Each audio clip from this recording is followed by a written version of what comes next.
बहुत सुंदर हमारे भाई जी ने हनुमान चालीसा के दिव्य शक्ति से हम सभी को आज सुबह एक बहुत अच्छी वाइब्स दी। चलिए हाथ आसन करते हैं सभी और फिर शांति पाठ करेंगे एक साथ। सभी हंसी 2-3 तरीके की कर सकते हैं, लेकिन सभी लोग अपना वीडियो ऑन कर लेंगे तो जी भ्रामरी कर लीजिए, सभी भ्रामरी कर लेते हैं। सांस भरेंगे लंबी, माँ के साउंड के साथ भ्रमर गीत के साथ गुंजन करेंगे।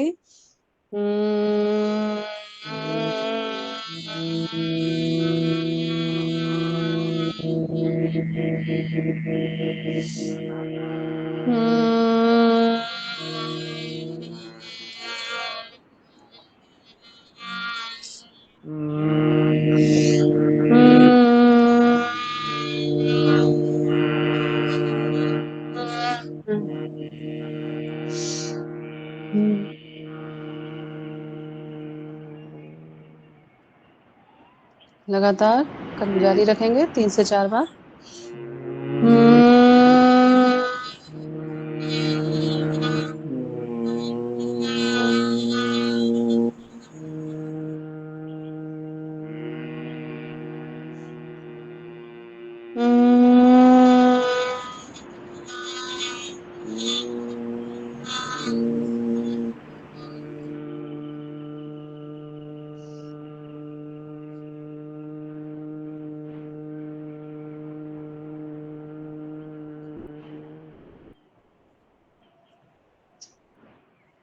चलिए जी, हाथ शासन करना है क्या आप?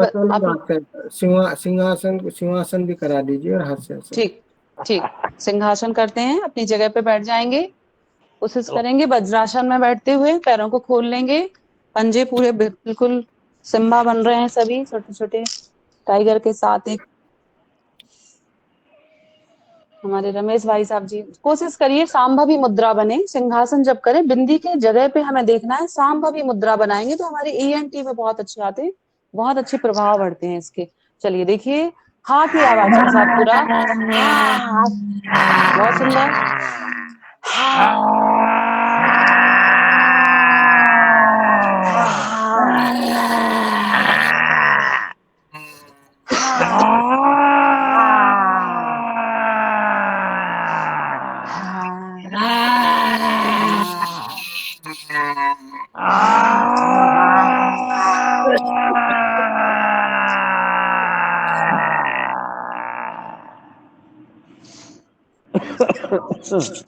भारत माता के शेर थे, जिसके वीरों की दुनिया में शान निराली है, जिसके शेरों की दुनिया में शान निराली है, वही माँ वीरों वाली है, वही माँ शेरों वाली है। ऐसे हाथों को रब कीजिए और जो हाथ मसाज कर लीजिए, यहाँ गले में ऐसे मसाज कर लीजिए थोड़ा सा, तो जो भी खिंचाव आता है उसमें आराम मिलता है। चलिए कर लेते हैं हाथ आसन। हाथ आसन में छौका हंसी करते हैं, लंग्स के लिए बहुत अच्छा है। सांस भरेंगे और हवा निकल जाएगी, लंग्स में प्रेशर देना है। देखिए कैसे,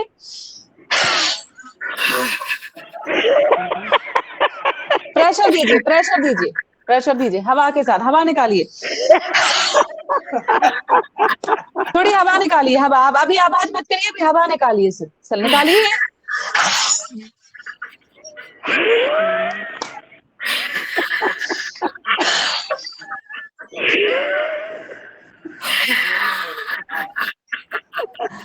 अपनी वीडियो ऑन कर देंगे तो आप लोग को ज्यादा हंसी आएगी, एक दूसरे को देख के, एक दूसरे को देख। सांस सांस भरिए। चलिए चलिए अभी करेंगे खुल के हंसी, ठहाका हंसी लगाएंगे। चलिए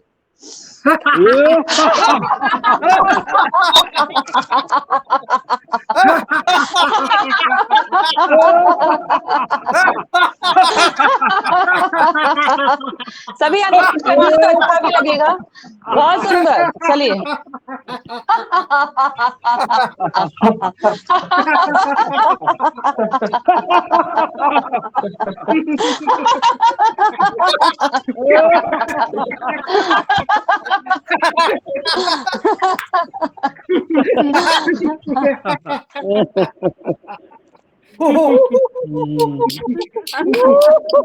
बहुत बढ़िया, बहुत बढ़िया। बहुत सुंदर, एक बहुत सुंदर, एक बहुत हंसेंगे सुंदर। चेतन, चैतन्य हंसी हंसेंगे सभी, बस आखिरी हंसी है चैतन्य हंसी। चैतन्य महाप्रभु थे तरीके बस से तमाशा के साथ चैतन्य हंसी हंसेंगे सभी भाव चैतन्य हंसी वाले के भाव लिए। वाले। क्षमा करें नीलम जी, हाँ अपने हमारे अगले ठीक ठीक आदरणीय मुख्य वक्ता डॉक्टर हितेश जानी जी जुड़ गए हैं और समय भी भाई पूर्ण हो चुका है, जी जी इसलिए भाई साहब प्रणाम। आप बिल्कुल बिल्कुल बस मैं शांति पाठ कर लें एक लाइन जी में। जी जी जी जी दीदी, जी दीदी कर लीजिए सभी। लंबी गहरी सांस भरते हुए एक साथ करा दीजिए दीदी शांति पाठ 3 बार ओम ओम द्यौं शां शांति अंतरिक्ष गम शांति पृथ्वी शांति रापः शांति रोषधयः शांति वनस्पतयः शांति सर्वगुण शांति शांतिरेव शांति क्षमा शांतिरेधि ओम शांतिः शांतिः शांतिः सर्वारिष्टसु शांतिर्भवतु। आज के अभ्यास के प्रवाह की ऊर्जा आपको आरोग्यता प्रदान करे। Wish you a very happy good day. Hari Om Hari Om. जी दीदी। हरिओम। बहुत बहुत धन्यवाद नीलम जी, बहुत अच्छा योग कराया, बहुत अच्छी योग निद्रा। आप पुनः आपको आमंत्रित करते रहेंगे, आप तो वैसे भी योगा परिवार के सदस्य हैं, आप पुनः आइएगा। प्रणाम। बहुत सुंदर सभी नीलम को जी, प्रणाम। बहुत बढ़िया, अभी धन्यवाद। अतिशय सुंदर योग सत्र रहा। समय कम पड़ा आपको, कोई बात जी नहीं। अगले दिन ले लो। अगले बार, अगले बार, अगले बार, जी, अगले और बार। अतिशय सुंदर सत्र रहा, तो एक बार जोरदार तालियां तो हो गई है हमारे नीलम जी के लिए। और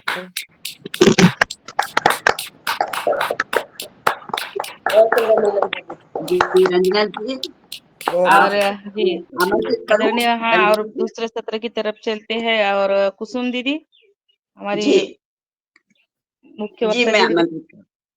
जी, आमंत्रित कर दो।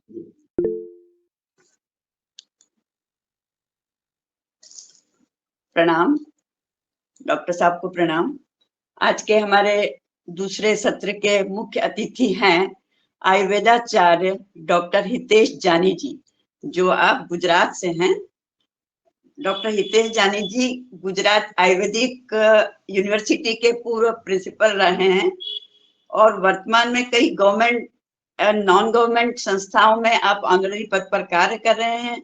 आयुर्वेद के प्रति पुनः जागृति लाने के लिए ट्रेनिंग एवं अनुसंधान कार्यों में सतत क्रियाशील हैं। गौ विज्ञान, नाड़ी परीक्षण, गर्भ विज्ञान अनुसंधान केंद्र और इन सब गौ विज्ञान फाउंडेशन के इन सब संस्थाओं के आप चेयरमैन के पद पर कार्य कर रहे हैं। और ऐसे बहुमुखी प्रतिभा के धनी डॉक्टर हितेश जानी साहब का मैं योगार्थ परिवार की ओर से स्वागत करती हूँ, अभिनंदन करती हूँ।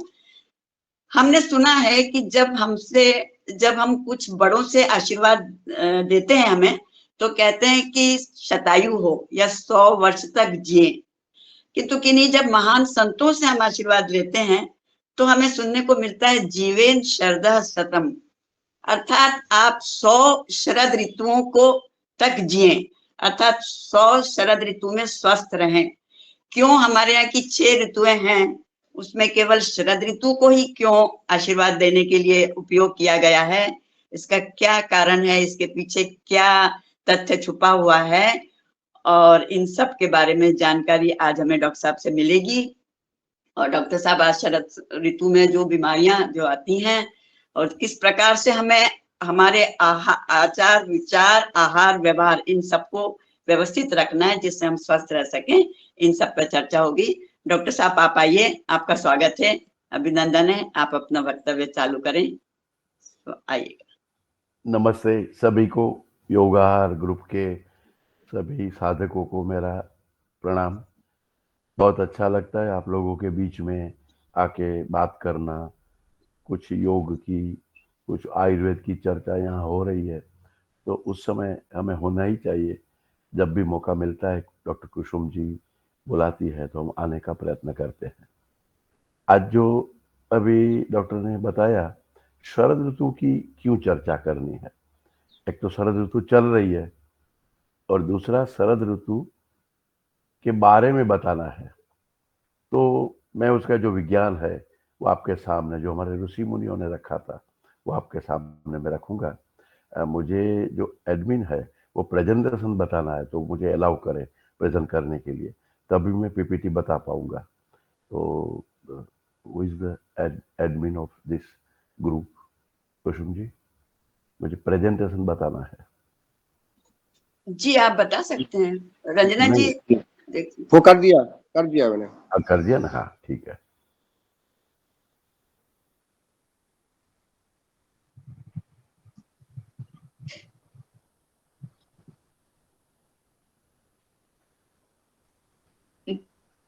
जी आपको अब जब दिखे तब बताना, हाँ, क्योंकि अब मैंने शेयर करना शुरू किया है। Can you see PPT? जी सर दिख जी दिख रहा है। हाँ, और हाँ स्लाइड, दिखाई दे रहा है।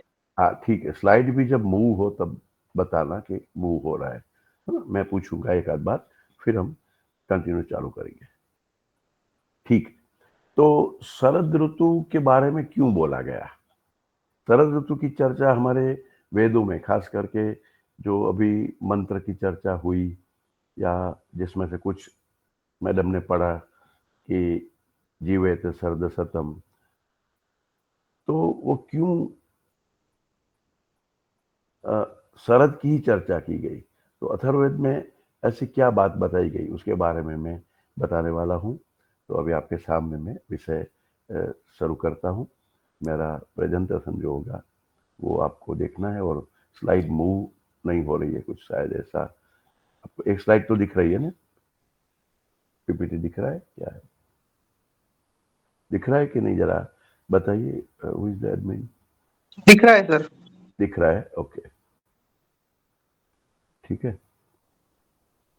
न दिखे तो भी बताना, हाँ मुझे फिर। स्लाइड मूव हो रही है अभी? नहीं हो रही। नहीं मुंह हो नहीं रही? हो अच्छा, नहीं मुंह नहीं हो रही। नहीं हुई, अच्छा ओके।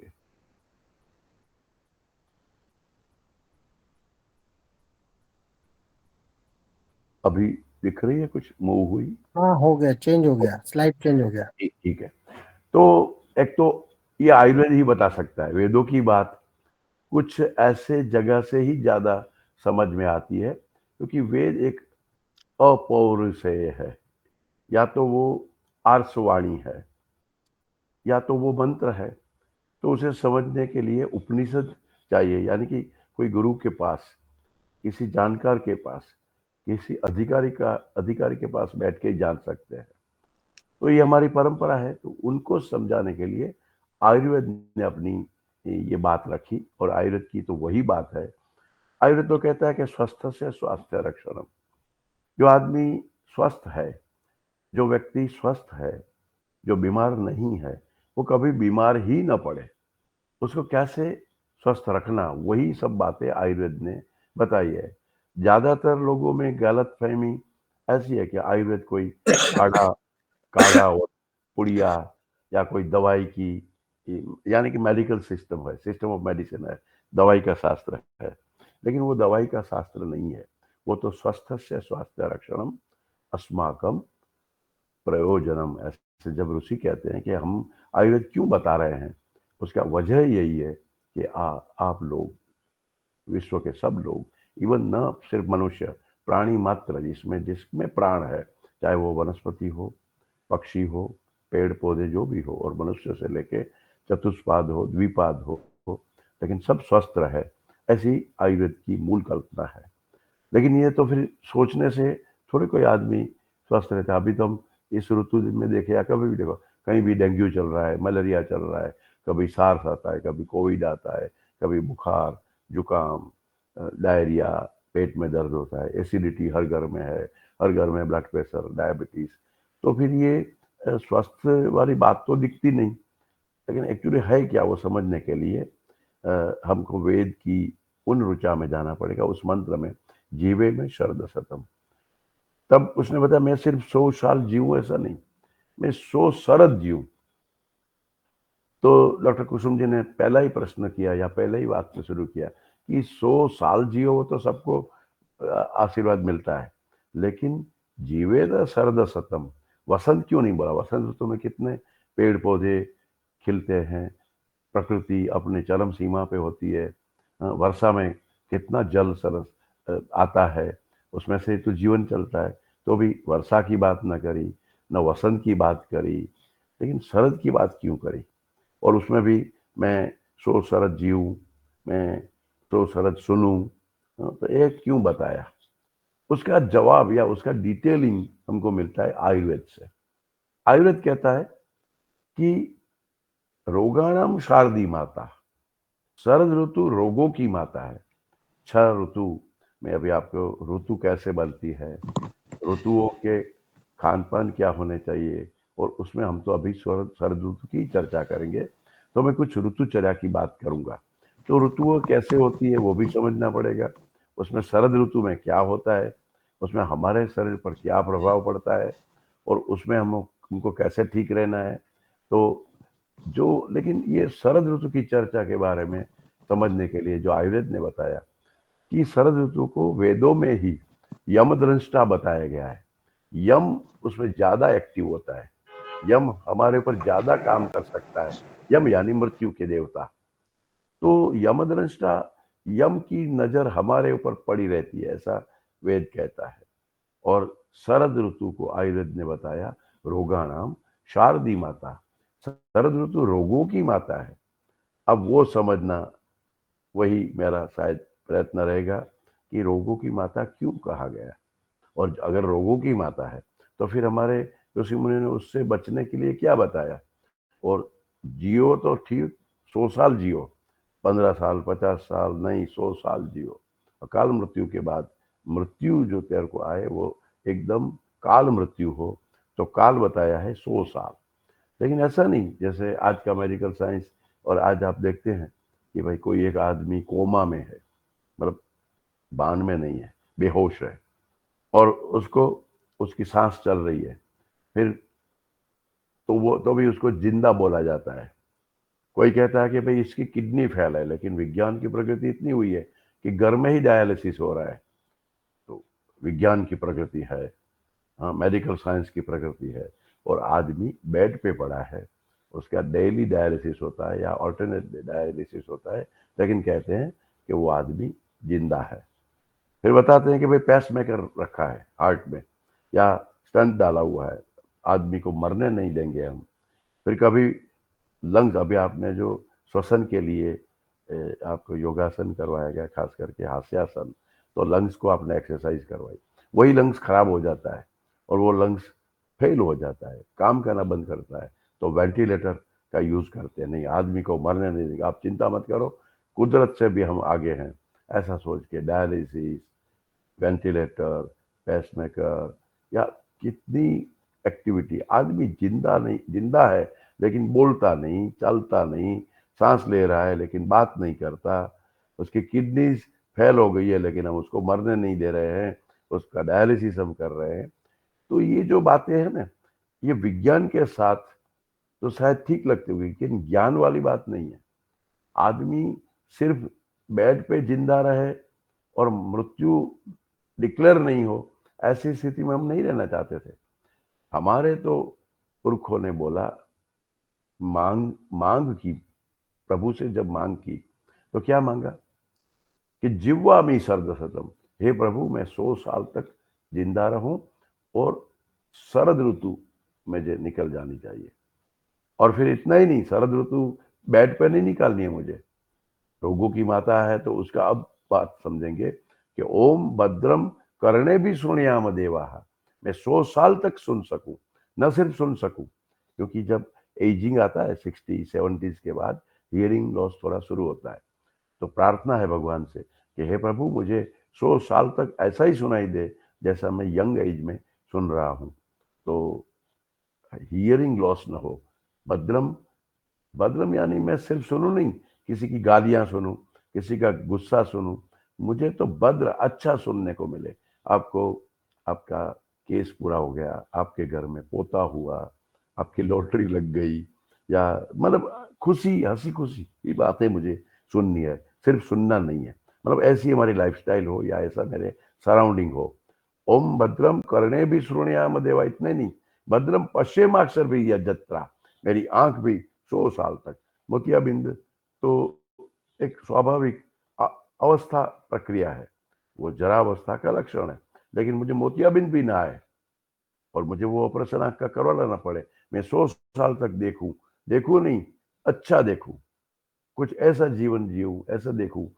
फिर कहते हैं स्थिर अंग भी, मेरा शरीर, मेरी हड्डियां, मेरे मसल्स, मेरा फुल बॉडी वो कैसा रहे, स्थिर रहे। ऐसे में लकड़ी से या वॉकर से चलूं या झुक के चलूं, कमर से रीढ़ की हड्डी मेरी सीधी न रहे, हाँ, घुटनों में दर्द हो, ऐसा मुझे नहीं चलना है, ऐसा मुझे नहीं जीना है। तो स्थिर अंग भी, इसका मतलब लोगों को पता था कि हमें कैसे रहना है, तब हम स्वस्थ कहे जाएंगे। और वो उसकी पूरी चर्चा आयुर्वेद में की गई है कि भाई अगर कोई बीमारी हुई तो ट्रीटमेंट करेंगे, लेकिन आयुर्वेद का मूल उद्देश्य था, जो वेदों ने हमको आशीर्वाद दिया या जो हमने आशीर्वाद मांगा, उसके लिए जो टोटली आज की लैंग्वेज में कहे तो SOP, standard operating procedure, body को कैसे चलाना, एसओपी, तो वो हमको मिली है आयुर्वेद से। मैं आपके सामने वो बात रखूंगा। तो पहले तो हम ऋतुओं का चक्र को जरा समझे। तो देखो ऋतु कैसे बनती है। Earth moves on its axis, causes day and night. जब पृथ्वी, हमारी धरती घूमती है, आप सब जानते हैं, हम जानते हैं, तो घूमती है और सूर्य के सामने जब जाती है, होती है, तो दिन होता है। वो घूमते घूमते सूर्य से विमुख हो जाती है, तो फिर उधर रात हो जाती है, उस एरिया में, पृथ्वी के उस एरिया में, वो हम सब जानते हैं। लेकिन इतना ही नहीं है, earth moves on its axis, causes day and night. Not only enough, धरती जो है वो अपने धरती सूर्य के आसपास भी घूमती है, खुद अपनी उसमें घूमती है, लेकिन उसकी एक ऑर्बिट है, वो around the sun, earth moves around the sun, वो एक दूसरी बात है। पृथ्वी घूमती है और वो सूर्य के आसपास घूमती है। तो उसके बाद फिर क्या होता है, दिन रात के अलावा जो होता है वो आपके सामने मैं रखता हूँ कि 23 आवर्स एंड 56 मिनट्स में वो पूरी घूम जाती है। लेकिन एक एक दिन के समय वही पोजीशन सूर्य के सामने नहीं होती, कुछ मूव होती ऐसी वो ऑर्बिट उसका जो बनता है, उसके वजह से वह दिन और रात के अलावा और कुछ 2 महीने तक पृथ्वी के एनवायरमेंट में हमारे आसपास कुछ बदल होता है। या तो धूप ज्यादा होती है, या तो ठंड ज्यादा होती है, या तो कुछ बारिश गिरती है, या तो बारिश में से निकल के कड़ी धूप न हो, लेकिन कुछ गर्मी जैसा फील होता है, जैसे अभी शरद में होता है। तो ये पूरी प्रक्रिया हमारा एनवायरनमेंट बनाती है, और उस एनवायरनमेंट के जो हमने पार्ट निकाले हैं, जिसको हमने काल गणना की है। आप में से कितने लोग जानते होंगे पता नहीं, बहुत लोग विद्वान है, लेकिन जो हमारी काल गणना सेकंड्स, मिनट्स, उससे नहीं, उससे भी हमारी गणना अलग थी, अलग है। जैसे आंख की एक निमेष हुआ, बेसिक यूनिट को हमने उसको माना कि भाई एक पलक झपके, वो हमारा बेसिक छोटा सा यूनिट था। 15 निमेष का एक काष्ठा, ऐसे 30 काष्ठा का एक काल, 20 काल का एक मुहूर्त, 30 मुहूर्त का एक अहोरात्र, 15 अहोरात्र का एक पक्ष, 2 पक्ष का एक मास, 2 मास की एक ऋतु, 3 ऋतु का एक अयन। हम कहते हैं ना उत्तरायण, दक्षिणायन, तो 3 ऋतु का एक अयन बनता है, और 2 अयन जब मिलता है तब एक संवत्सर, यानी कि 1 वर्ष। जैसे अभी तो हम लोग 24 ऐसा बोलते हैं, लेकिन ऐसी ये हमारी, ये तो क्रिश्चियनों का है, लेकिन हमारा तो शक संवत, विक्रम संवत, हमारा युगादि ऐसा है। और 5 संवत्सर निकलता है तब हम उसको एक युग, ये हमारा बेसिक यूनिट था। लेकिन ये सब जो काल गणना है, उसमें 2 महीने का जो मूवमेंट है पृथ्वी की, वो एक ऋतु बोली जाती है। और वो ऋतु हमने जो कैलकुलेशन आपके सामने रखा है, शायद आप स्क्रीन पे देख रहे होंगे, तो हमारे जो हिंदू मंथ है, जिसको हम कहते हैं चैत्र वैशाख ज्येष्ठ आषाढ़, श्रावण भादो और अभी अश्विन कार्तिक तक जो चलने वाली है वो ऋतु की आज चर्चा करने वाले हैं। तो इस तरह से 12 महीने को हमने डिवाइड किया है उनकी लेंथ के हिसाब से।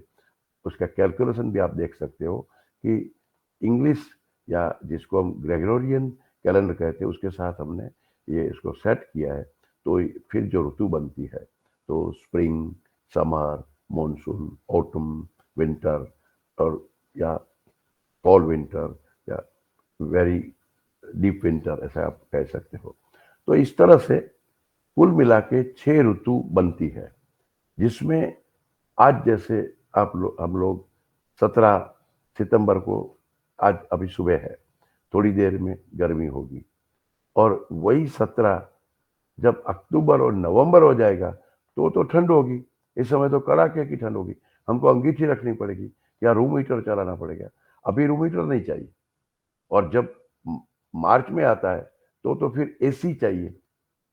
अप्रैल में तो सुबह भी एसी चाहिए। एसी तो ये 17 तारीख, हर 17 तारीख यानी कि हर 2 महीने हमारा आजू बाजू का वातावरण बदल जाता है।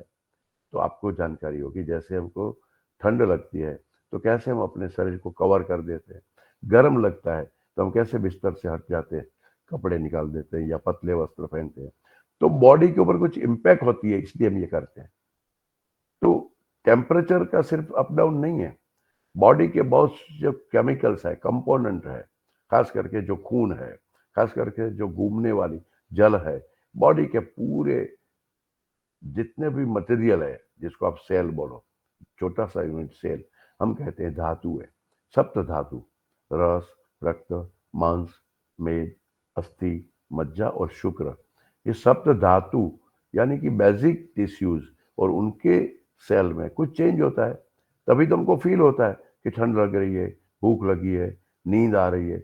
जो अंदर चेंज होता है उसकी जो प्रेजेंटेशन है वो हम उसको कुछ एक्टिविटी बोलते हैं या करते हैं। तो ये बॉडी में बहुत बड़ा चेंज 2 महीने तक कंटिन्यूस रहता है। या तो 2 महीने तक बारिश गिरती है, या तो धूप गिरती है, या तो बहुत ठंड आती है। तो ऐसे ऐसे चेंजेस होता रहता है, उसको कहते हैं हम सीजन। अब वो जो ये क्यों हो रहा है, सन उधर है, सूर्य एक जगह है, लेकिन पृथ्वी झुकी हुई है कुछ डिग्री। तो कभी कभी तो ऐसा होगा कि सूर्य के उस छोर पे झुकी है, कभी तो ऐसा होगा कि सूर्य के इस छोर पे झुकती है। तो उस तरह से 2 बार झुकी हुई पृथ्वी पूरे साल तक घूमती है। तो 6 महीना तक एक और झुकी झुकी चलती है, जिसको कहते हैं उत्तरायण।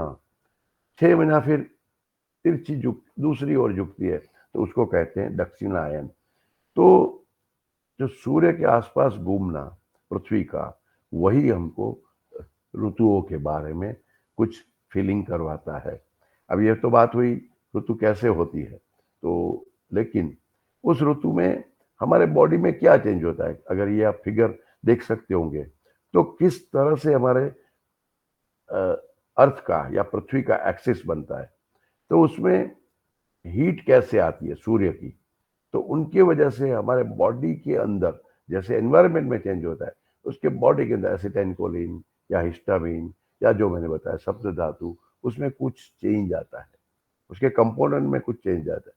तो एनर्जी लेवल में चेंज आता है, फूड लेवल में चेंज आता है। देखो आप विंटर में जब सर्दी होगी तो आपको बहुत भूख लगेगी, उस समय डाइजेस्टिव जूस ज्यादा निकलते हैं, बॉडी ज्यादा मांगता है। और अब गर्मी है तो हमको ठंडा पीने की इच्छा होती है। तो हमारा बॉडी की जितने भी एनर्जीज है, हर एनर्जी लेवल में चेंज हो जाता है। उस चेंज यानी कि ऋतुचर्या, ऋतु की प्रक्रिया में चेंज होना। तो मैं आगे चलूंगा, उसमें है 6 ऋतु। 6 ऋतु में सबसे बड़ी इस समय में जो यमदंष्टा बोला, यानी कि शरद ऋतु में तकलीफ है किसकी, तो वो है डेंगू। ये हर ऋतु में आपको परेशान करता रहेगा, लेकिन इस ऋतु में ज्यादा करे। और दूसरा है चिकनगुनिया। तो वर्षा, शरद, हेमंत सब ऋतु है, लेकिन रोग की माता या ज्यादा रोग आना, तो ये चिकनगुनिया का वायरस या डेंगू का वायरस या मलेरिया के पैरासाइट्स जो भी है, वैसे तो हर समय घूमता रहता है, लेकिन उसी ऋतु में हमको क्यों परेशान करता है, या उसी ऋतु में क्या इम्पैक्ट कर सकता है। ऐसा नहीं कि एडिस मच्छर शरद ऋतु में होता है और बाकी नहीं होता है, या चिकनगुनिया का वायरस हमको अलग समय नहीं आ सकता है, ऐसा भी नहीं है। लेकिन बॉडी का कुछ अंदर का हाल ही ऐसा है कि वही मच्छर या वही वायरस आपको इम्पैक्ट कर सकता है। जैसे सर्दी जुकाम के जो निमोनिया के वायरस है, वो आपको सर्दी के मौसम में ही ज़्यादा इम्पैक्ट करेंगे। ऐसा नहीं कि जुकाम बीच में कभी नहीं होगी, समर में नहीं होगी, लेकिन बॉडी में कुछ ऐसा चेंज आता है जिसकी वजह से ये। तो शरद ऋतु में सबसे ज़्यादा क्या होता है मैं आगे बताता हूँ, लेकिन मैं इस दो जो बदमाश है, या जिससे आज दिल्ली मुंबई, आज कोई भी सिटी में जाओ बेड्स भरे पड़े हैं, कोई गवर्नमेंट हॉस्पिटल या डॉक्टर क्या क्लिनिक है, दोज आर फिजिशियंस, उनके बेड भरे पड़े हैं। आयुर्वेद के हॉस्पिटल में भी लोग आ रहे हैं, कुछ व्हाट्सएप पे, कुछ इंस्टाग्राम में रील्स आ रही है, इसके लिए ये करो ये करो। मतलब ये एक विषय है भाई, ये जो विषय है उसकी वजह से हमें ये जो दिक्कत हो रही है कि भाई ये दो फीवर, में बाकी भी बात करूंगा, लेकिन ये क्यों फीवर हमको अभी इम्पेक्ट कर रहा है। ये वायरस तो एनवायरनमेंट में था ही, या वो मच्छर तो होता ही है, या और भी पैरासाइट्स तो है, कोई पानी से आ सकता है, कोई हवा से आ सकता है। तो बॉडी अब तक तो उसको झेल रहा था, जिसको हम रोग प्रतिकारक क्षमता कहते हैं या तो इम्यूनिटी कहते हैं। तो अभी अभी क्यों ऐसा हो गया, तो पूरी जो वजह है ये 2 महीना जो बॉडी में चेंजेस होता है, जिसकी मैं फिर से जब डिटेल चर्चा करूंगा ये दोनों रोग के बारे में बात करके। देखो आज जो डेंगू फीवर बहुत घातक है, ये मारक है। ऐसा नहीं कि डेंगू आपको समर में नहीं होगा, ऐसा नहीं कि डेंगू मॉनसून में नहीं होगा, डेंगू हो सकता है, लेकिन डेंगू सबसे ज्यादा अभी शरद ऋतु में होगा, और सबसे ज्यादा फैटल कंडीशन वो अभी लाएगा। तो और उसमें भी आपको घर बैठे पता चले कि मुझे कौन सा बुखार है, तो ठीक है सीजन चल रही तो हम सब बोलेंगे कि डेंगू है, लेकिन हेडेक, रेट्रो ऑर्बिटल पेन, तो आंख के अंदर, आंख के पीछे दर्द होता है, आंख के पीछे ऐसा लगता है कि कोई खींच रहा है, मसल्स, पूरे बॉडी मसल्स दर्द हो रहा है, और इवन जॉइंट में, खास करके बड़े जॉइंट में और हाथ के छोटे जॉइंट में, और कभी कभी स्किन के ऊपर कुछ रैसेस भी निकलता है। तो कभी तो नाक से या पेशाब की जगह से, और या तो दांत से, मतलब गम से, मसूड़ों से ब्लीडिंग होने लगता है। ये क्यों होता है वो बाद में चर्चा करेंगे, लेकिन आपको बाय एंड लार्ज मलेरिया भी खराब है, लेकिन मलेरिया में ठंड लगती है, हेडेक भी होता है, फीवर भी होता है, लेकिन अंदर इतनी तकलीफ नहीं होती जितनी डेंगू में होती है, और वो फैटल होता है, उसमें डेथ होता है। तो उसकी ये WHO का फिगर आप देख रहे हैं कैसे होता है। हजारों साल पहले आपको लगता है कि डेंगू अभी अभी कुछ आया होगा, तो डेंगू का मच्छर भी पहले भी था, रोग भी था।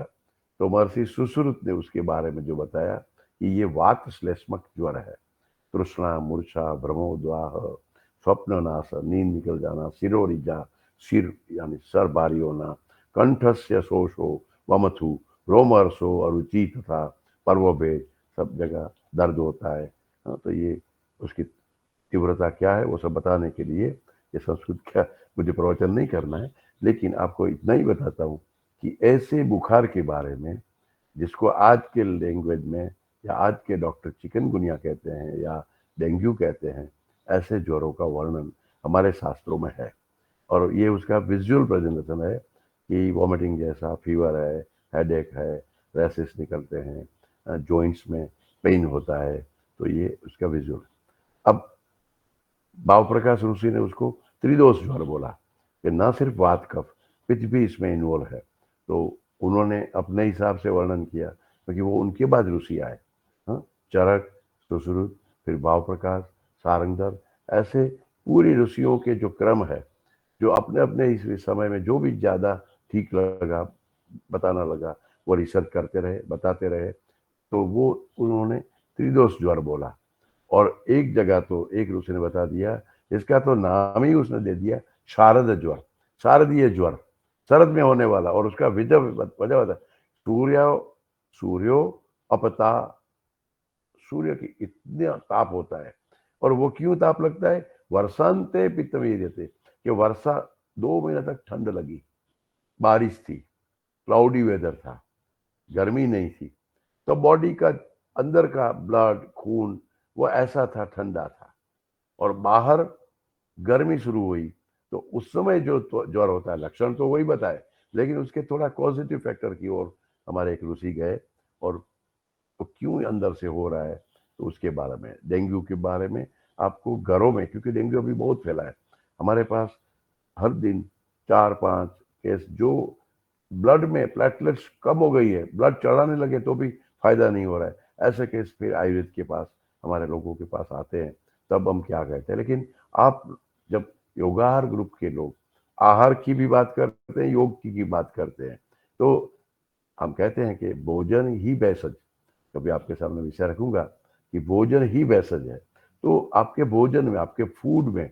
फूड इज मेडिसिन, तो घर में क्या खाना, क्या टेम्पररी आपके पास व्यवस्था होनी चाहिए, जो डॉक्टर के पास जाने से बचे, या न जाना पड़े, या आपके घर में ही मौजूद हो, तो आप ऐसे डेंगू जैसे गंभीर रोग को भी आप कंट्रोल कर सके, ठीक कर सके, तो भी मुझे बतानी चाहिए।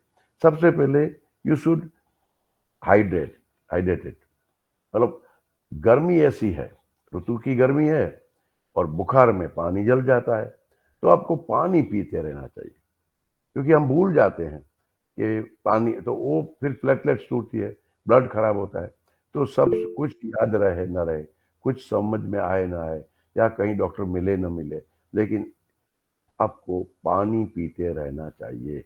बॉडी में पानी खत्म, पानी निकलता नहीं है, पानी जल जाता है, पानी उबल जाता है, खून खोलता है, कहते हैं ना 70% तो हमारे बॉडी में ये है, पानी है, खून है, तो 5 लीटर ब्लड है, वो इतना कम होता है कि उसकी बहुत बड़ी विडंबनाएं होती है जो आगे। तो एक तो पानी कभी नहीं करना। फिर ये शास्त्र ने एक काढ़ा बताया, जिसमें पपीता, नीम, गिलोय, चिरायता, अड़ूसा, मुलेठी, बनसफा, तुलसी, ये सब आपके आजू बाजू होना चाहिए। पपीता कहाँ नहीं मिलता, मिल सकता है, नीम कहाँ नहीं मिलता, गिलोय तो आपके गमले में, आपके घर में कर सकते हो, चिरायता शायद बच्चों के लिए रखते होंगे, नहीं तो वो रखना चाहिए, अड़ूसा भी आपके बड़े गमले में हो सकता है, मुलेठी ठीक है, आप सूखी आपके घर में छोटे टुकड़े रखे। तो ये कुल मिला के, तुलसी घर में ना हो ऐसा कोई हिंदू घर हो ही नहीं सकता, क्योंकि उनका इम्पैक्ट कितनी है वो सब आप जानते हैं, लेकिन कभी वनस्पति के बारे में चर्चा करेंगे तब उसकी और चर्चा करेंगे। तो इनका एक काढ़ा बनाया, मैं उसका कुछ अलग अलग वर्जन भी आपको बताऊंगा, लेकिन ये सुना तो होगा कि पपीता अच्छा है, नीम अच्छा है, गिलोय लेनी चाहिए, लेकिन इन सब का मिला के एक जो काढ़ा, हाँ, जिसको ये काढ़ा घर में रखने से, ये सूखा काढ़ा भी कंबाइन सब ये मिलता है, डेंगू का उकाड़ा भी आजकल बुलाया जाता है, एक्चुअली कोई भी फीवर में काम में आता है, लेकिन स्पेसिफिकली डेंगू के लिए ये सादा काढ़ा आप ले सकते हैं, रख सकते हैं। लेकिन कुछ जो घरेलू उपाय है, जैसे मैंने पानी का बोला, तो उसी तरह से इतना गर्म न लगे बॉडी को, इसलिए आपका कोल्ड कंप्रेस करना चाहिए, कहीं ना कहीं बर्फ वाला पानी, ठंडा पानी, मटके का पानी भी बॉडी के ऊपर लगाओ, कम से कम फोरहेड पे लगाओ, हाथों पे लगाओ, हाँ, कोकोनट वाटर पीजिए, और बॉडी उस समय जॉइंट में पेन होने वाला है, अब उठने की भी इच्छा नहीं होती, लेकिन थोड़ी सी आपको लो इम्पैक्ट एक्सरसाइज करनी चाहिए, तो वो आपको लगता होगा कि भाई बुखार में तो रेस्ट करो, रेस्ट करो, रेस्ट तो करना है, हमको हैवी वर्क तो नहीं करना है, लेकिन कुछ जोड़ों में, नहीं तो जोड़े खराब हो जाते हैं। चिकनगुनिया के बाद हमारे पास केस आते हैं 2 महीने के, 3 महीने के बाद, कि अब जॉइंट पेन है, और लोग उसको आर्थराइटिस करके ट्रीट करते हैं और परेशान होते हैं, क्योंकि उस समय थोड़ी भी एक्सरसाइज की होती, हाँ, पूर्ण रेस्ट भी करना, यानी स्लीप रेस्ट, हाँ, उसी तरह से, हाँ, अल्कलाइन डाइट, आपको बहुत ऐसा डाइट नहीं लेना, हल्दी का यूज करना, तो ऐसी थोड़ी सी टिप्स में, ginger, it may be dry ginger यानी सौंठ पाउडर, या फ्रेश जिंजर आप चाय में डालो, अदरक जिसको कहते हैं, ये आपके पास होना चाहिए। और किसके पास ये नहीं होगा, होगा ही, हल्दी कहाँ नहीं है, नारियल पानी कहाँ नहीं मिलेगा, हाँ, आप अपनी स्लीप पूरी कर सकते हो। एक्सरसाइज तो आपको लाइट एक्सरसाइज, लो लेवल की, और आप तो योगाचार्य हो, तो योग वाली जो उसमें एक्सरसाइज भी है, और उससे ज्यादा मोर देन एक्सरसाइज है, सिंपल एक्सरसाइज नहीं है। हाँ, मैं ये नहीं कहता या अलाउ नहीं करते कि आप जिम में जाओ या आप बहुत फास्ट वॉकिंग करो, ऐसी भी वो काम किया, लेकिन इस समय नहीं। तो ये सिंपल चिकनगुनिया या डेंगू के समय आप ये कर सकते हैं। बड़ी समस्या होती है रक्त कण घट जाना, प्लेटलेट्स टूटना। डेंगू की जो परेशानी वो सबसे ज्यादा, या इस ऋतु में सबसे ज्यादा यही होता है, गर्मी की। अब जरा याद रखना कि आपके बॉडी के ऊपर धूप जो गिरती है वो ऐसी तिरछी धूप होती है। शायद हमारे पुरख कहते थे कि भाई आप भादरवा में बाहर मत जाओ दोपहर को, ये भादो चल रहा है ना, तो भादर की धूप मत लेना, भादो की। उस समय कम से कम दोपहर को बाहर मत जाओ आप। You should covered with some protection. छाता हो, जाना ही पड़े तो छाता से जाओ। बारिश के लिए सिर्फ छाता नहीं है, ये भादों के लिए भी छाता है। तो आपको डायरेक्ट सन एक्सपोजर नहीं होना चाहिए, और वैसे तो निकलो ही नहीं। आयुर्वेद तो कहता है कि दोपहर को बाहर मत निकलो। एक और ये क्यों दोपहर को, पूरा दिन तो वही गर्मी है, लेकिन दोपहर की गर्मी जो है उसमें सबसे ज्यादा ब्लड के ऊपर इम्पैक्ट होती है। हमारे बॉडी में टोटल 5 लीटर से ज्यादा ये ब्लड है, और वो 70% से ज्यादा तो हमारा बॉडी में पानी है। तो वो गर्म होने लगता है, उबलने लगता है। तो जब कुछ गर्म होगा जो हमारा ब्लड, तो उसका वॉल्यूम बढ़ेगा। अब वॉल्यूम बढ़ेगा तो उसका कंपोजिशन बिगड़ेगा। वॉल्यूम कब बढ़ेगा? गर्म होगा, ये धूप में। ऐसे तो चैत्र मास में और वैशाख में भी गर्मी होती है, टेम्परेचर तो हाई उधर जाता है, लेकिन उस टेम्परेचर में इतना प्रॉब्लम नहीं होता जितनी सूर्य की किरणें, तिरछी किरणें बॉडी पे अभी आती है सितंबर अक्टूबर में। उस समय ऐसी आती है तो वो हमारी प्लेटलेट्स को इम्पैक्ट करती है, टूटती है, तो ब्लड का वॉल्यूम बढ़ जाता है। तो आप में से कोई डॉक्टर होंगे या आप योग के साथ जुड़े हैं, तो मैं सिंपल एक चीज बताऊं कि जब ब्लड का वॉल्यूम बढ़ता है तो सबसे ज्यादा प्रेशर किसके ऊपर आता है? हार्ट के ऊपर। तो जैसे ब्लड प्रेशर का जो सूत्र है, जो मेडिकल पर्सन होगी उसको पता होगा, cardiac output into arterial resistance is equal to blood pressure. जो हृदय से जो एक पंपिंग होता है और उससे जो ब्लड बाहर निकलता है, तो आर्टरी में जो वाल होते हैं उसके साथ वो स्ट्रक होता है, तो उसकी वजह से जो प्रेशर निर्माण होता है उसको ब्लड प्रेशर कहते हैं, जो नॉर्मल होता ही है क्योंकि वो तो नियमित घटने वाली घटना है। लेकिन इस भाद्रपद में, उस अश्विन में, ये 2 महीना ब्लड का वॉल्यूम बढ़ गया है, तो वो हार्ट को बहुत ज्यादा पंपिंग करना पड़ेगा क्योंकि ब्लड का कंपोजिशन बदल गया है, खून पतला हुआ है, प्लेटलेट्स टूट रही है, तो वो आपको ब्लड प्रेशर कर सकता है इस ऋतु में।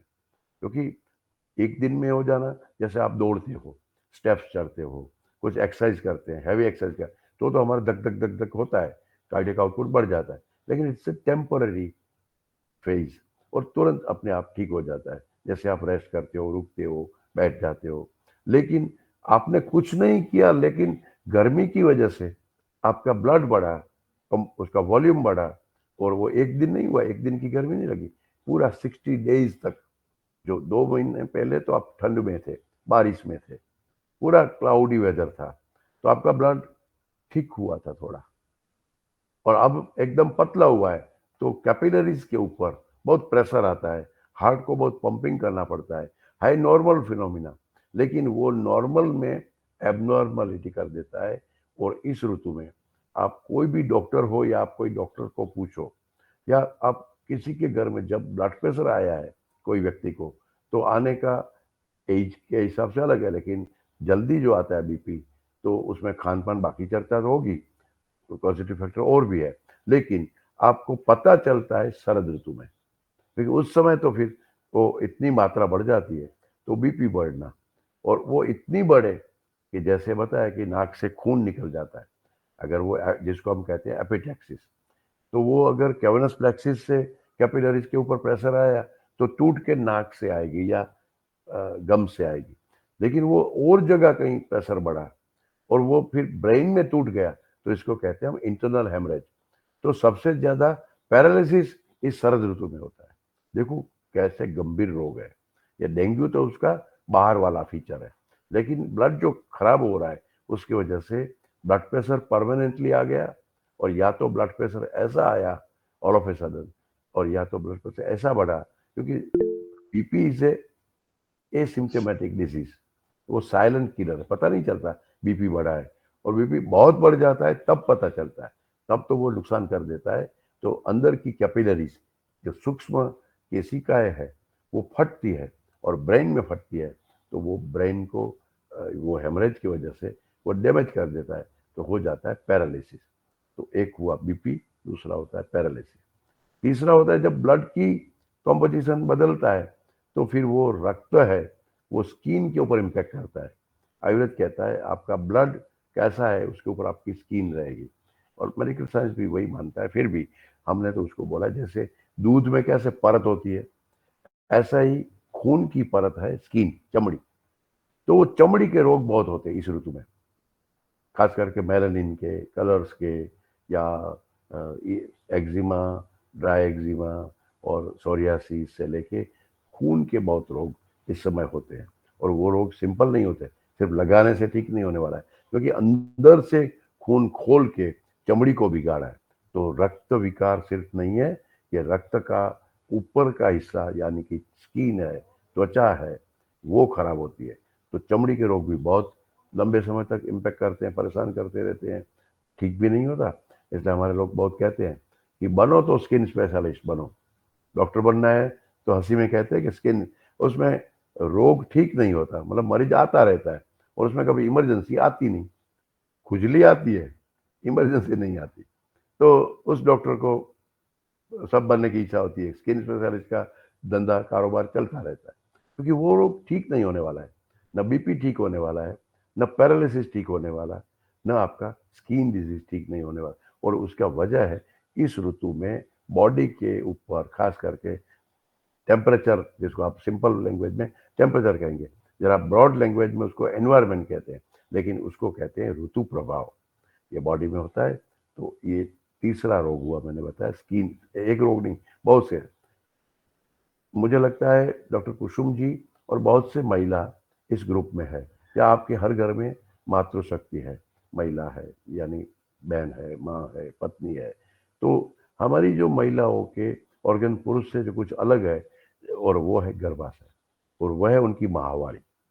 वो मेंस्ट्रुअल साइकिल जो है वो भी, उसको ब्लड के साथ आप जोड़िए, महिलाएं समझ सकती है। क्योंकि जो मेंस्ट्रुअल डेज है, जिसको मासिक कहते हैं, माहवारी कहते हैं, पीरियड्स कहते हैं, तो वो भले हॉर्मोन्स है तो भी आखिर तो ब्लड का थक्का जो जमा हुआ है गर्भाशय में, और प्रेगनेंसी, लड़की कुंवारी है या प्रेगनेंसी नहीं रखनी है, तो अपने आप कुदरत वो निकल, ब्लड का जो थक्का बच्चे की बच्चेदानी में जमा होता है, जो बच्चे का न्यूट्रिशन में काम में आने वाला है, लेकिन इंटरकोर्स नहीं हुआ है, प्रेगनेंसी नहीं रखनी है या नहीं हुई है, तो फिर वो खून का जो थक्का है जो पूरा 21-22 दिन तक जमा हुआ है, वो फिर टूटने लगता है, और फिर जो योनि से निकलता है जिसको कहते हैं मेंसिस या माहवारी, तो वो ब्लड की बात है। तो महिलाओं को सबसे ज्यादा रोग इसके, और खास करके मिडिल एज की महिला या मिडिल से अप में जो मेनोपॉज की ओर जा रही, उस महिलाओं को बहुत बड़ी इम्पैक्ट होती है। और वो इसको कहते हैं मेट्रोरेजिया, यानी माहवारी बहुत आना या जल्दी जल्दी आना, महीने में 2 बार आना, या 10 दिन 15 दिन तक चलना, या बहुत फ्लो होना। और तो ये उनकी वजह सिर्फ यही है, शरद ऋतु में आपको क्या नहीं खाना था, आपको कैसे रहना था, आपको क्या याद रखना था, वो पता ही नहीं है। तो ये चौथा रोग, और बेचारी हमारी महिला को ही जो वैसे ही उन दिनों में उसकी अपनी थोड़ी वीक कंडीशन होती है, उसको और ख्याल रखना है। यंग है तो भी, और क्योंकि आने वाली संतति उसके आधार पे ठीक रहने वाली है या विकसित होने वाली है, तो उस महिला को इस ऋतु के हिसाब से बड़े डिजीज होते हैं, गर्भाशय के रोग। हाँ, तो फिर वो डीएनसी करवाते हैं, फिर गर्भाशय कटवाना पड़ता है, हॉर्मोन्स देते हैं ये एक्सेसिव मेंसिस में, तो हॉर्मोन्स से और प्रॉब्लम होते हैं। फिर उसमें एक जात का वहाँ फाइबर्स बनने लगता है, और फिर कहते हैं फाइब्रॉइड है, अब इसका ऑपरेशन कराओ।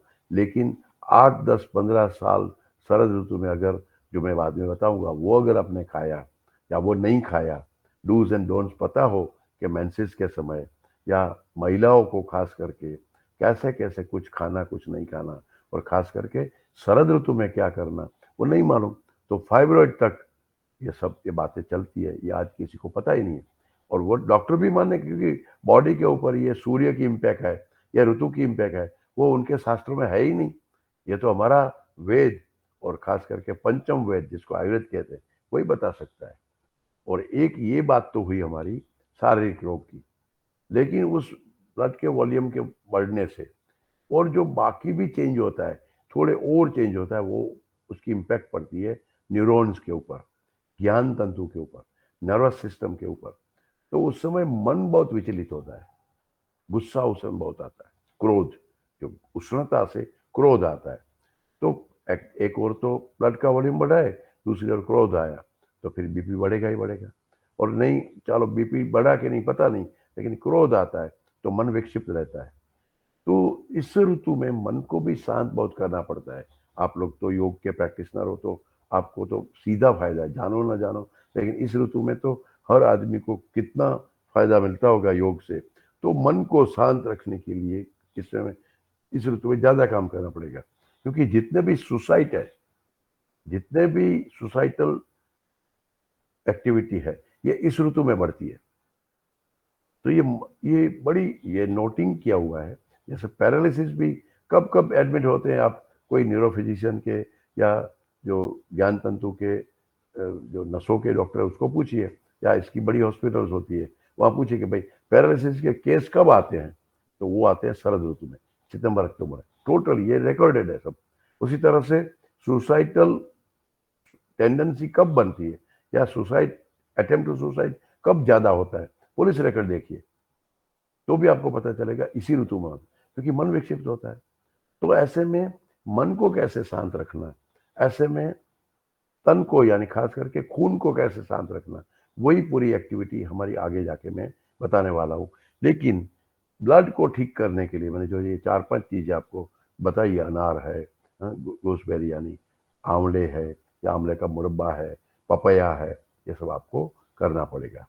सबसे अच्छा रहेगा इस ऋतु में दिन में एक बार नारियल पानी पीजिए, तकलीफ हो या ना हो, लेकिन नारियल पानी पीने से आपका जो इलेक्ट्रोलाइट बैलेंस है, जो इसमें सबसे ज्यादा बिगड़ता है, तभी फिर खून खराब होने लगता है, फिर ये सब व्याधियां होगी। तो कम से कम यू शुड टेक 1 नारियल पानी इन अ डे, तो एक ये करना चाहिए। तुलसी चाय, आप शायद वो चाय पीते हो तो भले पीजिए, लेकिन 10-12 पत्ते वाली तुलसी को उबाल के उसमें फिर आप जो डायबिटीज नहीं है तो गुड़ या शक्कर डाल सकते हो, आप या तो ऐसे ही पीजिए, लेकिन सिर्फ तुलसी के पत्ते उबाल के छान के वो आपको इस ऋतु में भी, जैसे मानसून में तो हम पीते थे, लेकिन उसमें अदरक तुलसी ऐसा कुछ और तीखा डाल रहे, इसमें सिर्फ तुलसी चाहिए। हल्दी वाला दूध आप रात को ले लीजिए या दिन में भी ले सकते हैं, तो हल्दी आपको इस समय खून को खराब नहीं होने देगी। खांसी बलगम में तो काम करती है, लेकिन ये खून को ठीक रखने के लिए हल्दी भी। पपया, देखो अभी तो पपया के पत्तों का भाव बाजार में बहुत बढ़ गया है, क्योंकि डेंगू बहुत फैल रहा है, लेकिन आप पपीता भी, फ्रूट डिश में पपीता लीजिए, शाम को दोपहर को लीजिए। और पपीते का जूस तो ऐसे नहीं पीना है, वो तो फिर to take as medical advice, लेकिन पपया खुद जो है वो तो फ्रूट है, वो हम खा सकते हैं। हम तो पपीते के पत्ते से बनी हुई टेबलेट देते हैं या उसका जूस दिया जाता है, लेकिन by and large family life में आपको पपीता, नारियल पानी, तुलसी, हल्दी ये आपको रखना चाहिए। गिलोय अगर आपके घर में है तो आप तो राजा हो, बाहर राजा हो, स्वास्थ्य आपके घर में आएगा। इसका एक नाम है अमृता। भगवान धन्वंतरी जब समुद्र मंथन से निकले तब अमृत कुंभ, जब राहु केतु उसके पीछे पड़े अमर होने के लिए, और फिर नारायण ने सुदर्शन चक्र से उसने तो पी लिया, एक तो छीन लिया धन्वंतरी भगवान से, अमृत का कलश छीन लिया। देवताओं ने फिर ब्रह्मा को बताया कि देखो ये तो अमर हो जाएंगे, जिससे तो हम लड़ रहे हैं ये अमर हो जाएगा, ये तो अमृत पी रहा है, हमको तो अमृत, देवों को अमृत चाहिए, अच्छे लोगों को अमृत चाहिए। लेकिन ये तो फिर उसने पिया था थोड़ा अमृत, लेकिन सुदर्शन चक्र से उसका सर उड़ा दिया। आपको मालूम है कि केतु का जो है वो सर नहीं दिखता, तो वो उसमें से जो अमृता का जो ये इसका जूस लिया था अमृत, वो नीचे गिरा, तो पृथ्वी के ऊपर वो गिलोय के रूप में उसका जन्म हुआ। ये गिलोय, इसका नाम है अमृता। न अमृतम अमृतम, जो खुद मरती नहीं है और मरने देती नहीं है। ये गिलोय की अगर एक छोटी सी स्टेम आपने रख ली, सूख गई है, आप रख ली, लेकिन जैसी बारिश आएगी तो वो फिर से खिलने लगेगी। आप आपके गमले में लगा दीजिए, सूखा है उसके डंठली लाइए, तो वो अभी तो दिखती है कि इतना सूखा है, ये तो लकड़ी है, फेंक दो, लेकिन अमृता की यानी गिलोय की जो है स्टेम, वो आप रख दीजिए आपके उसमें गमले में, और थोड़ा पानी देते रहिए। जैसे ही 2 महीना हो जाएगा, वर्षा ऋतु आएगी, उस समय तो वो पनपे भी आपके ये छोटे बगीचे में, इवन आप टेरेस में आपके छोटे 2 गमले इसके रखिए, तो ये आपको बहुत, ये तो अभी डेंगू के या इस ऋतु में, लेकिन कभी भी बहुत से रोग में काम आएगी। कभी हम सप्तर्षि की चर्चा करेंगे तब इसकी चर्चा करेंगे। ये देवी है, तो ये अमृता यानी गिलोय आप रखिए। देसी गाय का दूध, जिसको आज लोगों को A2 मिल्क ऐसा बोलते हैं, तो जर्सी का दूध तो पीने लायक ही नहीं है, लेकिन बड़ी डेयरियों में तो वही आता है। लेकिन आप दिल्ली में हो या मुंबई में हो, हैदराबाद हो, अहमदाबाद हो, हर जगह अब बड़े बड़े एंटरप्रेन्योर, अच्छे अच्छे लोग जो बहुत बड़े साइंटिस्ट है, IITians है, ऐसे यंग लोग अब हमारे साथ जुड़े हैं और दूध के बारे में, खास करके गाय के बारे में और देसी गाय के बारे में काम कर रहे हैं। अच्छी अच्छी गौशालाएं खुल रही है, और पूरी जो डेयरी इंडस्ट्री ने हमको आतंक मचा के डायबिटीज दे दिया, कोलेस्ट्रॉल दे दिया, ब्लड प्रेशर दे दिया, उस डेयरी के मिल्क से बचिए और देसी गाय का दूध पीजिए, या तो फिर बकरी का दूध मिलता हो तो भी इस ऋतु में आपको बहुत अच्छा मिलेगा। तो मैं थोड़ी बात अब शरद ऋतु में व्हाट टू डू, क्या होता है वो तो बता दिया, लेकिन शरद ऋतु में क्या करेंगे। तो हमारे यहाँ हर ऋतु के बारे में इतने वर्णन किया है कि इस ऋतु में ये करो, वो करो, ऐसे जाओ, ऐसे मत जाओ, ऐसा खाओ, ऐसा मत खाओ, ऐसा ज्यादा खाओ, ऐसा बिल्कुल मत खाओ। तो ये जो है उसको कहते हैं ऋतुचर्या। दिनचर्या यानी डेली रूटीन, दिन में कैसे करो, रात में क्या करो। जैसे नक्तम दधी न भोजयेत, शाम के बाद कभी दही नहीं खाना। भोजनाग्रे सदा पथ्यम, भोजन से पहले लवण आद्रक भस्मकम, जिसको हम स्टार्टर कहते हैं ना, होटल में जाके हम स्टार्टर ऑर्डर करते हैं, तो आयुर्वेद में महर्षि भाव प्रकाश ने और हमारे सब ऋषियों ने बताया कि स्टार्टर में क्या लेना चाहिए डेली। तो वो डेली जो एडवाइस है उसको कहते हैं दिनचर्या। लेकिन 17 सितंबर वाली दिनचर्या आपको 17 जून में नहीं चलेगी, 17 मई में नहीं चलेगी। तो वो 2 महीने की स्पेसिफिक जो डेली रूटीन है उसको कहते हैं ऋतुचर्या, तो उसको कहते हैं सीजनल रूटीन। और वो आज मैं उसके बारे में चैप्टर्स दिए हैं, कुछ बातें आपके सामने रखूंगा, लेकिन वो बात मैं इसलिए रखूंगा कि आपकी सीजन की जो महत्ता है उसका साइंस समझ में आ जाए, उसका बॉडी में इम्पैक्ट क्या है। हमारी कोई बातें गुड़ी गुड़ी बातें नहीं होती कि बाबा तेरा भला हो जाएगा, ऐसा तेरा हो जाएगा, कुछ भी करो। यहाँ हमारे यहाँ पुरुषार्थ से ही जीवन होता है, समझने से, इसको ही ज्ञान कहते हैं। मेरा वॉइस आपको माइक्रोफोन के जरिए आप अपने मोबाइल से सुन रहे हो, वो तो विज्ञान है, हम उसका आभारी है, हमें उस टेक्नोलॉजी से कोई अर्जा नहीं। लेकिन मैं इसमें गालियां बोलूंगा, आपके बारे में अपशब्द बोलूंगा, तो वही टेक्नोलॉजी का आप यूज करेंगे, तुरंत माइक्रोफोन बंद कर देंगे, मोबाइल से मुझे हटा देंगे। तो वो विज्ञान है। लेकिन ज्ञान तो जो मैंने ऋषियों ने मुझे दिया है, जिसके लिए मुझे डॉक्टर कुसुम जी ने बुलाया कि सर आप आयुर्वेदाचार्य हो और आप बताओ कि हम कैसे स्वस्थ रहे, तो वो है ज्ञान। तो ज्ञान से विज्ञान बड़ा नहीं है, तो उस ज्ञान के पक्षधर हम लोग, हमें थोड़ा आज मौका मिला है बात करने का, समझने का, तो और आगे बढ़ेंगे। ऑटम कहते हैं, शरद या कुमार मास पे कहते हैं हम। तो एक्चुअली वेदर वैसे सुबह और शाम प्लेजेंट होता है, तो उसमें आप जाओ बाहर, दोपहर को मत जाओ। सुबह ठंड है, अच्छा वेदर है, वो आपको उस समय बाहर जाके योग करो, कुछ हल्की एक्सरसाइज करो, घूमने जाओ, ऐसे टहलने जाओ, या तो फिर शाम को जाओ या तो रात को जाओ। तो ये आगे जाके ये दुर्गा पूजा की वगैरह की मैं बात करूंगा। लेकिन इस समय बाय एंड लार्ज क्या करना चाहिए, तो आपका जो भी फूड है वो इट शुड बी मधुर यानी स्वीट। आप जो भी फूड लेंगे उसमें सबसे ज्यादा आपको स्वीट लेना पड़ेगा, कुछ कड़वा भी लेना पड़ेगा, जैसे करेला। हाँ, तो मधुर और कटु उसका, और कसेला इवन। आपको इस समय तीखा नहीं लेना है, इस समय इस 2 महीने में आपको नमकीन नहीं खाना है। तो 3 रस, 6 रस है, मधुर, अम्ल, लवण, कटु, तिक्त, कषाय। लेकिन स्वीट, बिटर एंड एस्ट्रिंजन, ये सबसे ज्यादा बिटर, नंबर सेकंड सबसे ज्यादा स्वीट, उसके बाद बिटर लीजिए और एस्ट्रिजन। तो सब्जी वगैरह है, परवल है, गिलोय है, सॉरी आपका एस गर्ड्स है, लेकिन जितने गर्ड्स है या लौकी है, तो जितना क्लाइंबर है, जो साग भाजी, पत्ता भाजी नहीं है, जो क्लिपर्स में, क्लाइंबर्स में लटकते हैं, ऐसे परवल है, करेला है, कंटोला है, ये आपको अभी खाना है। तो उसका एक टेस्ट थोड़ा सा बिटर होता है, तो वो रस आपको मिलेगा। और कुछ कसेला भी हल्दी जैसा आपको चाहिए, जो पचने में लाइट हो। गुण कैसा हो, बहुत हेवी हो ऐसा नहीं खाना है इसमें, बहुत ठंडा हो तो ठंडा चाहिए, लेकिन वो आइस का ठंडा नहीं, उसका बॉडी में इम्पैक्ट कूलिंग करे, मतलब लिक्विड भी लेना पड़ेगा और जिसके गुण ठंडा है। जैसे चाय गर्म होगी, दूध ठंडा है, जैसे मैं रेकमेंड नहीं करता, लेकिन लीकर है वो गर्म है। हाँ, लेकिन गुलाब शरबत है या रोज वाटर है, वो तो वाटर भी है और रोज है तो ठंडा है। तो लिक्विड, लाइट, कोल्ड, कोल्ड यानी हाथ से छूने से ठंडा नहीं, बॉडी में इम्पैक्ट उसकी कूलिंग हो, तो ऐसा। फिर क्या लेना ज्यादा, तो सबसे ज्यादा राइस की आइटम लीजिए, व्हीट दूसरे नंबर लीजिए, फिर जौ ले सकते हैं, मूंग ले सकते हैं, शुगर, परवल। हाँ, तो वो आपको लेना है। जो नॉन वेज खाते हैं तो उसको ड्राई ग्रुप ऑफ मीट में, मीट का रेकमेंड नहीं करता, लेकिन शास्त्रों ने बताया कि some people are non vegetarian, तो उसके लिए बताया कि आप ताजा मांस मत लीजिए, ड्राई मीट लीजिए। तो कितना शास्त्र कितना ख्याल रखता है आदमियों का, तो वो बताया। ये रिकमेंडेशन नहीं है, ये this is the only advice. Physical exercise थोड़ी करिए, उसमें भी आप स्विमिंग करिए इस ऋतु में।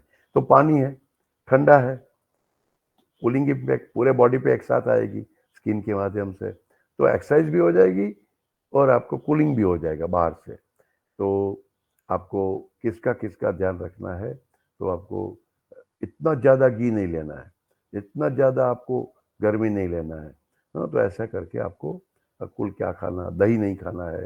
हाँ, तो ये सब आपको, अल्कोहल नहीं लेना है, वगैरह वगैरह। मैं और जाऊँगा, लेकिन हम ये बातें सब ज्ञान वाली लगती है, लेकिन हमारे लोगों ने, हमारे एंसेस्टर ने, हमारे पुरखों ने उनको त्योहार के रूप में सब डाल दिया।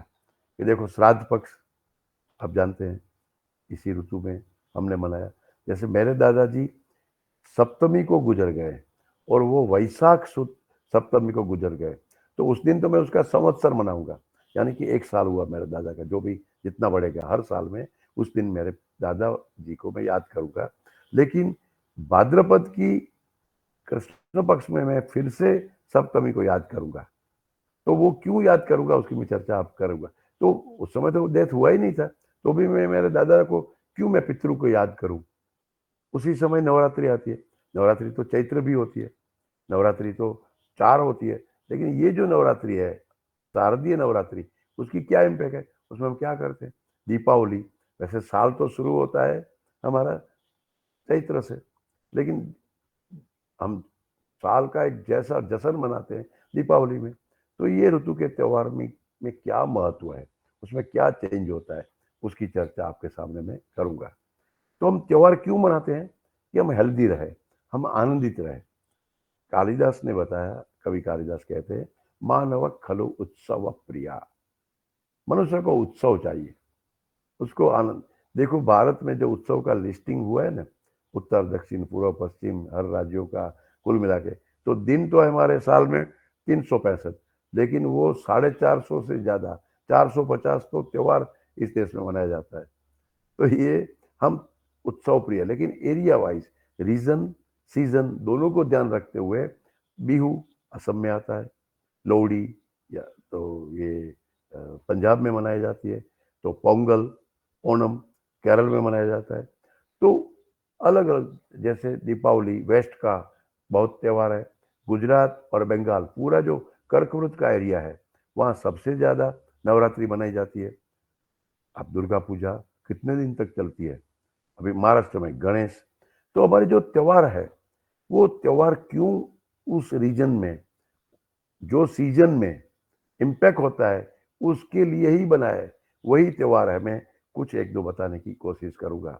जैसे श्राद्ध पक्ष, पितृपक्ष, हम हमारे पितरों को याद करके हम ब्राह्मण को बुलाते हैं।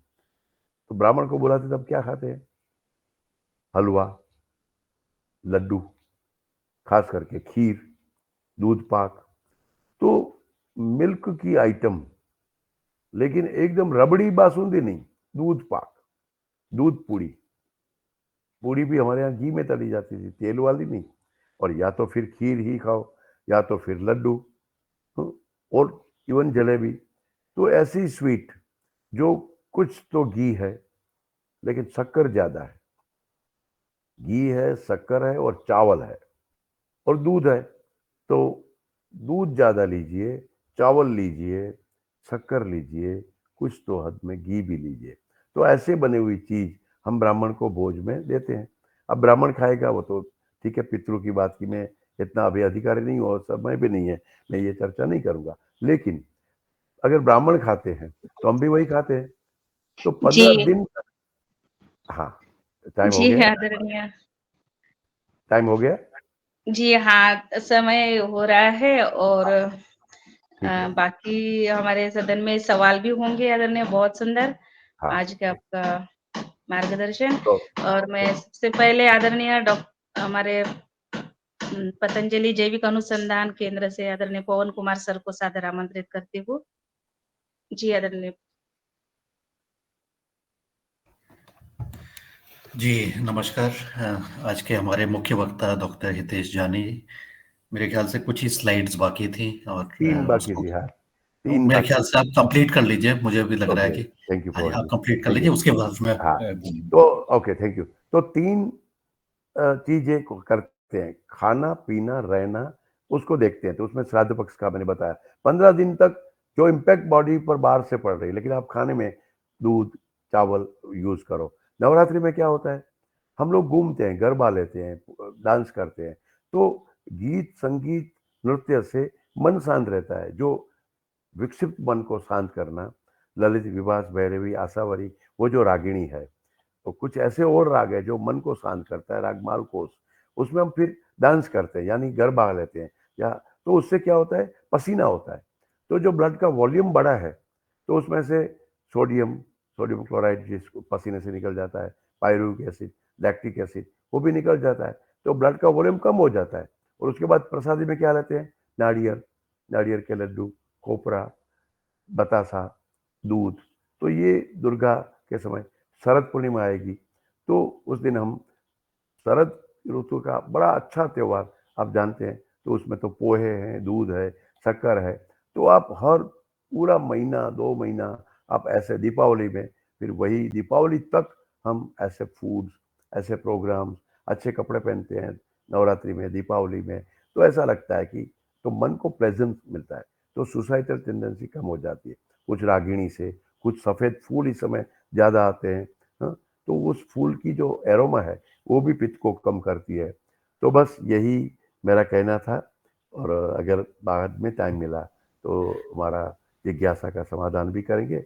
मैंने मेरा विषय पूर्ण किया जी है, मॉडरेटर इसको और आगे बढ़ाएंगे। जी धन्यवाद डॉक्टर जानी। और बहुत सुंदर आज की वार्ता है। बहुत सारे प्रश्न भी होंगे, मेरे भी प्रश्न हैं। और आपने ये जो आज जो बात बताई है, इस विषय पर हमने बहुत ज़्यादा बातचीत नहीं की हुई थी। स्पेशली जो आपने ब्लड के बारे में बताया, ब्लड का वॉल्यूम बढ़ना, फिर उसको रिड्यूस करने के जो हमारी जो संस्कृति में जो ऐसी व्यवस्थाएं कर दी गई थी जिसके आधार पर ये चीज़ों को बैलेंस हो जाए, मतलब शरीर बैलेंस हो जाए, प्रकृति के साथ हम बैलेंस बना सकें। तो और उसके साथ आहार की भी जो व्यवस्था है और उसके जो स्थानीय हमारे जो पेड़ पौधे वनस्पतियां हैं, उनका भी जो तालमेल है हमारा प्रकृति के साथ, करने के लिए और अपने आप को स्वस्थ रखने के लिए।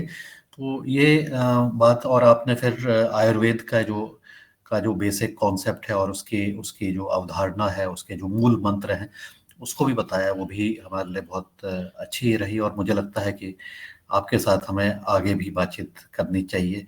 एक आध दिन और अगर समय मिलेगा तो डॉक्टर कुसुम भारद्वाज जी से भी अनुरोध है कि इस विषय पर वो आगे करें, क्योंकि आज का हमारा तो लगभग समय समाप्त ही हो गया है। मेरे कुछ प्रश्न जो हैं वो ये भी हैं कि जो ब्लड वाली बात आपने कही थी, तो ये ब्लड का तो सभी साइंसेस में, एलोपैथी में, सब में हम ब्लड टेस्ट लेते हैं। तो जो आपने आज जो बात कही कि ब्लड का वॉल्यूम बढ़ गया है, तो उसका इंडिकेटर हमारे कौन से टेस्ट में होता है, और क्या हमें शरद ऋतु में विशेषकर जो लोग दिन के समय बाहर रहते हैं, उनको क्या अपना मॉनिटरिंग करने का कुछ एक तरीका, आसान तरीका है? ब्लड अगर नहीं, बिना लिए अगर टेस्ट कर लें कि मेरी स्थिति में कुछ इंडिकेट क्या कर रही है, ब्लड के माध्यम से मेरा कितना बढ़ गया है, और क्या उसका कोई रेशियो है कि इससे ज़्यादा अगर हो गया तो उसका हो गया। लेकिन कोई ये तो है हमारे, मेरे ख्याल से जो हम लैब से हम टेस्ट करा रहे हैं, लेकिन हमारे अलावा जो आपने कहा कि बुखार आएगा, हेडेक रहेगा, आँख के पास तनाव रहेगा, तो इन सब का क्या कोई एक आसान तरीका है जिसको कि हम अपनी मॉनिटरिंग स्वयं कर लें और हमें लैब जाने की भी ज़रूरत नहीं पड़े? हम ऐसे ही अगर कुछ लोग इस तरह से तैयार हो जाते हैं अपने समुदाय में जो इस चीज़ को समझते हैं, तो और उसके बारे में उनको अगर थोड़ा-सा प्रशिक्षण के साथ उनको अगर तैयार कर लिया जाए, तो हम एक कम्युनिटी कार्डर वाली बात मैं वैसे ही सोच रहा हूँ कि ये ऐसा तैयार हो जाए, तो ये ऐसी थोड़ा-सा जानकारी लेके सबकी स्वास्थ्य को मॉनिटर कर सकते हैं और उनको आवश्यक जो है जानकारी दे सकते हैं, उनको आवश्यक परामर्श दे सकते हैं। तो इससे हम सब स्वस्थ, जो हम वन हेल्थ की बात कर रहे हैं, क्योंकि आपने इसमें मॉस्किटो वाला भी एंगल लिया, तो मैं उसको जो हेल्थ, वन हेल्थ का जो कॉन्सेप्ट चल रहा है उसके साथ भी जोड़ते हुए इसको समझने का प्रयास कर रहा हूँ। और फिर हमने उसको संस्कृति के साथ जोड़ दिया, उसको पर्यावरण के साथ जोड़ दिया। तो आज आपने एक्चुअल में वन हेल्थ के ऊपर ही बातचीत की है, और ये विषय इतना इम्पोर्टेंट हो गया है आज के परिप्रेक्ष्य में, जब क्लाइमेट चेंज भी हो रहा है, जब हमारे टेम्परेचर्स भी इंक्रीज हो जा रहे हैं, जब मौसम में वो चीज़ें नहीं हो रही हैं जिसके लिए हम तैयार हैं या जिसके लिए हम अडेप्टेड हैं, तो उसके विषय पर भी मुझे लगता है कि एक दिन हमें ज़रूर बातचीत करनी चाहिए कि अब ये बरसात का मौसम आमतौर से अगस्त तक लगभग समाप्त हो जाता था, लेकिन इस बार मौसम आगे शिफ्ट हो गया। तो ये 1 मंथ की जो शिफ्टिंग हो गई है हमारे मौसम में, चाहे गर्मी का मौसम लें, चाहे बरसात का मौसम लें, और इस तरह से जाड़े का मौसम में भी ऐसी शिफ्टिंग देखने को मिल रही है। तो क्या हम उसके लिए तैयार हैं? क्या हमें उसके लिए अपनी क्या तैयारी करनी चाहिए आज के परिप्रेक्ष्य में? और ये सब चीज़ें सब एक दूसरे से जुड़ी हुई हैं, इसलिए ये जो वन हेल्थ और वन अर्थ और वन वे लिविंग का जो हमारा जिसके बारे में आज विचार हो रहा है, इसके लिए हमें और चर्चा करते हुए और लोगों के जो प्रश्न भी हैं उसको भी लेने की ज़रूरत है। मुझे लगता है कि आज का आपका जो व्याख्यान रहा बहुत ही उपयोगी, महत्वपूर्ण, और आज के परिप्रेक्ष्य में भी उसको हमें सोचने की ज़रूरत है, क्योंकि जैसा मैंने कहा कि कुछ टेम्परेचर में शिफ्ट हो गया है, अर्थ के टेम्परेचर में भी शिफ्ट हो गया है, टेम्परेचर बढ़ गया है। तो इस तरह से जो बाकी जो डिजीज कॉजिंग ऑर्गेनिजम्स हैं, मॉस्किटोज हैं, और भी जो चीज़ें हैं, उसके व्यवहार में भी परिवर्तन हो रहा होगा, और उसके साथ ही बाकी चीज़ों में भी परिवर्तन हो रहा होगा। तो इसके लिए तो हमारी समझ बिल्कुल भी विकसित नहीं है, न ही साइंस को शायद इसके बारे में ज़्यादा जानकारी होगी।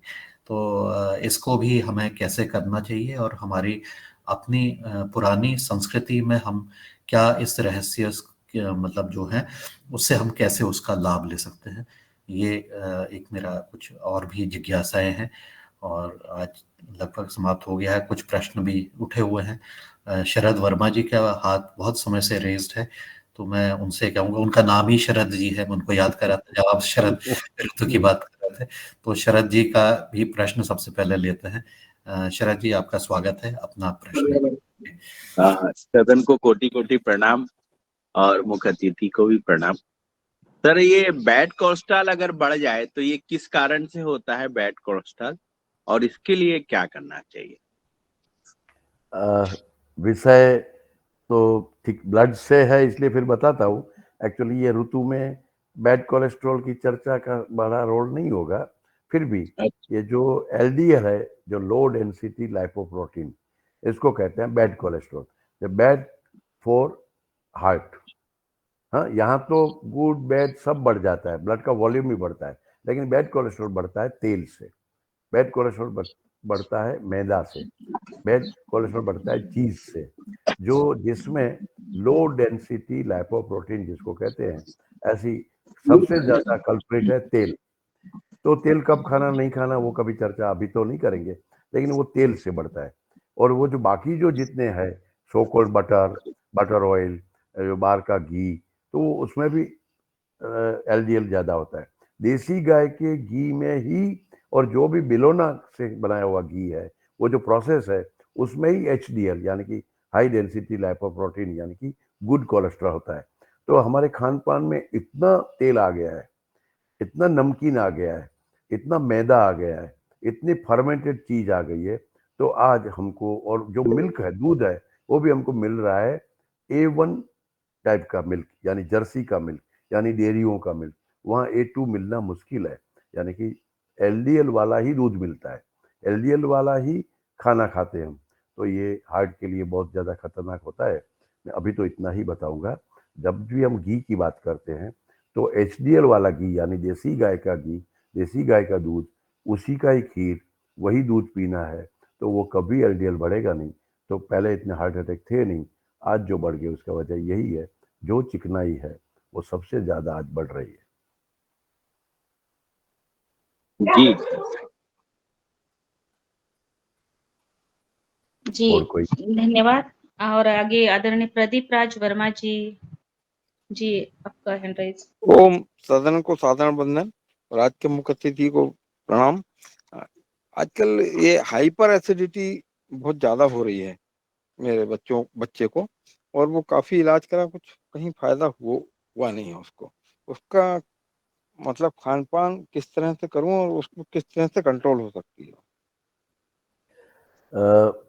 कितना इस विषय से जुड़ा हुआ है वो तो मैं नहीं बताऊंगा अभी, लेकिन ये आजकल आजकल करके सब जो बोलते हैं ना, वही इसका मतलब कि आपने कुछ अलग तरीका आपने जो सुना था पुरखों से, या हमारे पूर्वज करते थे वो नहीं करते, और वो हम ये ज्यादा कर रहे हैं, तो इसको आजकल कहते हैं, यानी कि हमारे गलत तरीके से। अब उसमें जी भी एसिडिटी का जब विषय उठाया, तो हमारे यहाँ जो आजकल आपने बोला वही शब्द का यूज करते हुए कहते हैं, थोड़ा थोड़ा खाओ, बार बार खाओ, कुछ कुछ खाओ। यही तो एसिडिटी का एक प्रॉब्लम है, बहुत से प्रॉब्लम है उसमें। ये जो अगला प्रश्न था उसमें भी वही था। तो ज्यादा नमक, ज्यादा तेल, ज्यादा तीखा, ज्यादा स्पाइसेस, वो तो एक वजह है ही, लेकिन हर 2 घंटे में खाना, बच्चों को कोई बताता है नहीं कि भाई कितना घंटा, यामा मध्य न भोक्तव्यम, 6 घंटे से पहले और कोई फूड बॉडी में डालना नहीं। जब आपने लंच ले लिया अगर 12 या 1 बजे, तो you can't eat anything before 7 PM। तो पता ही नहीं, लेकिन हम भूख लगती है, मन हो जाता है, कोई बोलता है मेरे साथ खाओ, तुम नाश्ता करो, वीकनेस आ जाएगी। ऐसा कुछ नहीं है। सालों तक तप करने के बाद भी हमारे ऋषि मुनि वीक नहीं होते थे, लेकिन हमारी मानसिक वीकनेस ने की वजह से हमने ये पश्चिम की जो बातें हैं, या तो फास्टिंग, तो इंटरमीडिएट फास्टिंग, सब नॉनसेंस चीजें विज्ञान के नाम से, प्रगति के नाम से आ रही है, और फास्ट फूड, जंक फूड बढ़ रहा है, बार बार खाना बढ़ रहा है, तो बच्चों को भी एसिडिटी हो सकती है, और बाकी भी बहुत से वजह है। लेकिन ज्यादातर जो कुछ कॉमन बातें हैं वो मैंने आपको बताई, बाकी तो इंडिविजुअल एक्सेस करके पता करना पड़ेगा कि किसको है, कैसे हुई है, तो नाड़ी परीक्षण करना पड़ता है, उसके हिस्ट्री पूछनी पड़ती है। लेकिन बाय एंड लार्ज मैंने बताया कि घड़ी घड़ी मतलब बार बार खाना, कुछ भी खाना, तीखा खाना, तेल वाला खाना, ऐसा बाजारू चीज खाना, तो ये एसिडिटी होनी ही है। जी धन्यवाद आदरणीय डॉक्टर हितेश जी। और सुंदर आज का सत्र, और क्योंकि आज हमने सबने सुन लिया है और सवाल सबके मन में उठ रहे हैं, मगर सवाल उठना भी और सवाल करना भी ज़रूरी है। मगर अगले सेशन में हम आपसे बस सवाल ही करेंगे और समस्या का समाधान ढूँढेंगे। करेंगे तो करेंगे समस्या का समाधान अगले सत्र में बिल्कुल होगा सबका। तो अब हम इस सत्र को यहीं पर विराम देने के लिए मैं आदरणीय बहन कुसुम दीदी से निवेदन करती हूँ, आप आइए और आज का आप आभार कराने का कष्ट करें। आदरणीय कुसुम दीदी।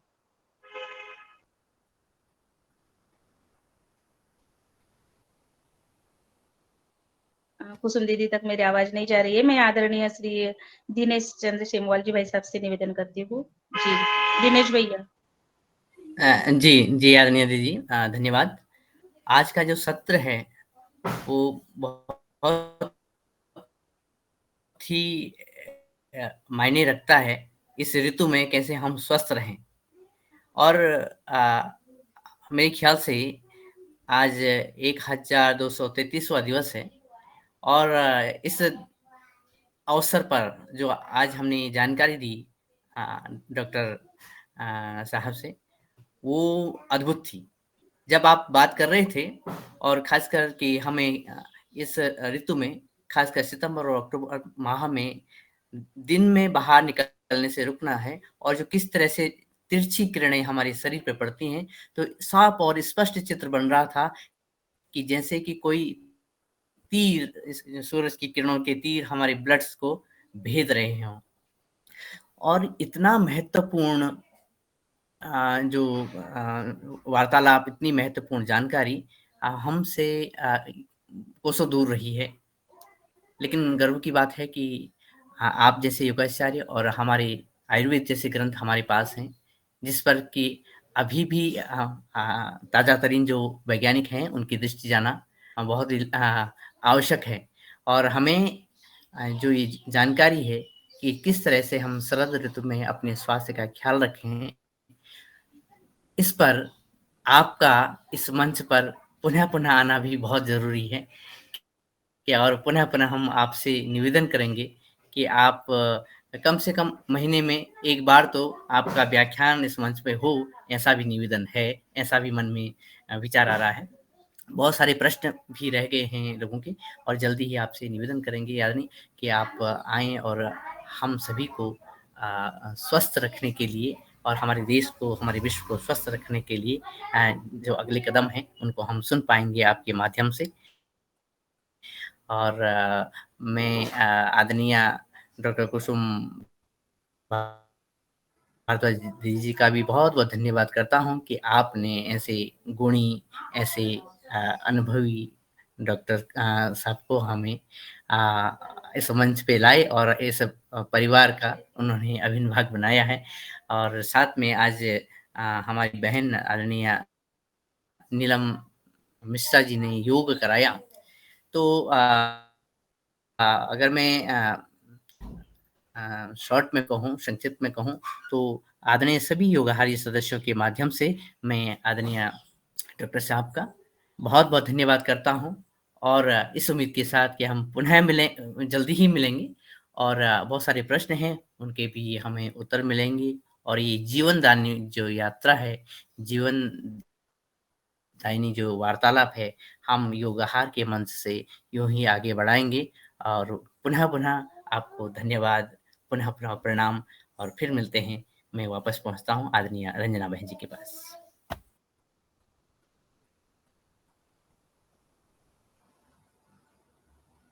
जी, तो इस तरह से आज की वार्ता जी। धन्यवाद दिनेश भैया और धन्यवाद।